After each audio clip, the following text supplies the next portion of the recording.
जब index fund की बात आती है ना, तो हम लोग सोचते हैं कि चलिए सेंसेक्स, निफ्टी, ज़्यादातर निवेशक इनके बारे में जानते हैं, लेकिन बहुत तरह के इंडेक्स फंड होते हैं। तो मैं चाहूँगी सबसे पहले तो आप डिफाइन कर दीजिए कि होते क्या हैं इंडेक्स फंड, और कितने तरह के इंडेक्स फंड हैं हमारे इन्वेस्टमेंट के पूरे यूनिवर्स में। तो सबसे पहले तो नमस्ते Priyanka, and it's lovely to be here today. आजकल एक्चुअली बहुत सारे इंडेक्स फंड्स हैं। मैं पढ़ रही थी कि करीब 350 इंडेक्स फंड्स हैं और करीब 100 इंडाइसेस हैं। तो आजकल आप देखिए कितने सारे एनएफओज आ रहे हैं जो डिफरेंट डिफरेंट स्ट्रेटजीज के ऊपर होते हैं।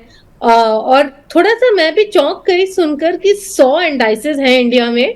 ऑफ कोर्स ज्यादातर तो लोग बड़े इंडेक्सेस में ही डालते हैं, बट आजकल बहुत एनएफओज आ रहे हैं दूसरे इंडाइसेस को लेकर भी। तो बहुत अच्छी बात है कि आज हम इसके बारे में बात कर रहे हैं। तो सबसे पहले जब हम इंडेक्स फंड क्या होता है, जो एक्टिव फंड मैनेजमेंट में क्या होता है कि एक फंड मैनेजर होता है जो चुनता है कि कौन से शेयर में निवेश करें और कितना अमाउंट या कितना परसेंटेज एलोकेशन करें। इंडेक्स फंड में ऐसा होता है कि कोई इंडेक्स होता है जैसे निफ्टी 50 या सेंसेक्स है, और वो फंड मैनेजर जो है वो उस जो स्टॉक्स उस इंडेक्स में है, जो परसेंटेज में है, उसी परसेंटेज में वो स्टॉक्स खरीदेंगे, right. So they are just mirroring an index, and इसमें वो ये डिसाइड नहीं कर रहे हैं कि कौन सा चुने कौन सा ना चुने या किसमें कितना एलोकेशन करें, ठीक है। तो पहले बात तो ये है। अब काफी लोग ये सोचते हैं कि इंडेक्स फंड्स में हमें ज्यादा पैसे बनेंगे। ऐसी कोई बात नहीं है, या इंडेक्स फंड सेफ है, राइट। ये बहुत लोग मुझसे पूछते हैं क्या इंडेक्स फंड सेफ है। तो मैं ये कहना चाहूंगी कि index funds are just lower cost as compare to the actively manage fund. That doesn't mean कि ये ज्यादा सेफ है या इसमें आपको जरूर ज्यादा पैसे बनेंगे ही, राइट।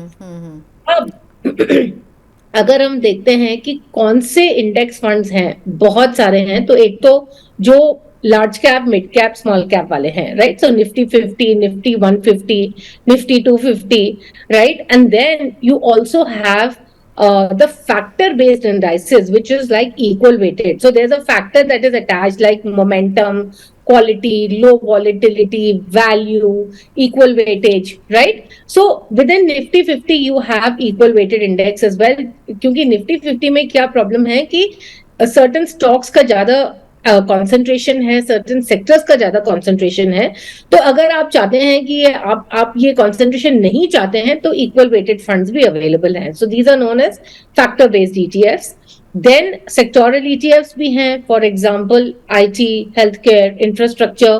फिर थीमेटिक ईटीएफ्स भी हैं, फॉर एग्जांपल ईएसजी या कंजम्पशन, राइट।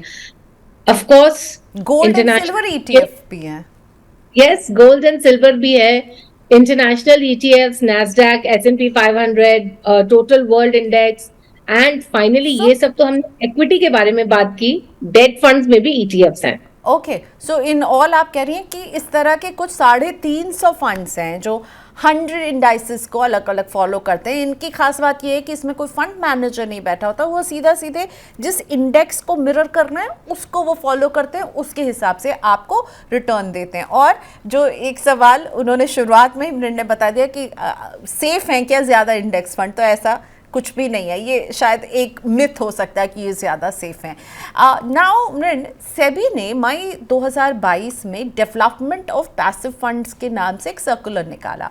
उन्होंने 2 परफॉर्मेंस स्टैटिस्टिक इसमें बताई, चर्चा की है कि जिसके आधार पर निवेश होना चाहिए, ट्रैकिंग एरर और ट्रैकिंग डिफरेंस। ये क्या होते हैं?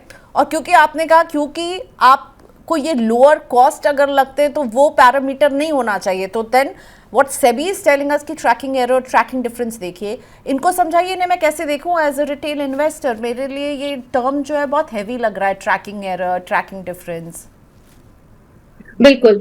तो सबसे पहले तो मैं ये सबको वार्न करना चाहूंगी, आगाह करना चाहूंगी कि आजकल काफी सारे इंडेक्स फंड्स एंड ईटीएफ्स के एनएफओस आ रहे हैं जिसमें एक्सपेंस रेशियो में बहुत फोकस है, और वो कह रहे हैं कि अच्छा अगर नॉर्मल निफ्टी 50 इंडेक्स फंड का एक्सपेंस रेशियो 0.1 है तो हमारा 0.05 है, राइट।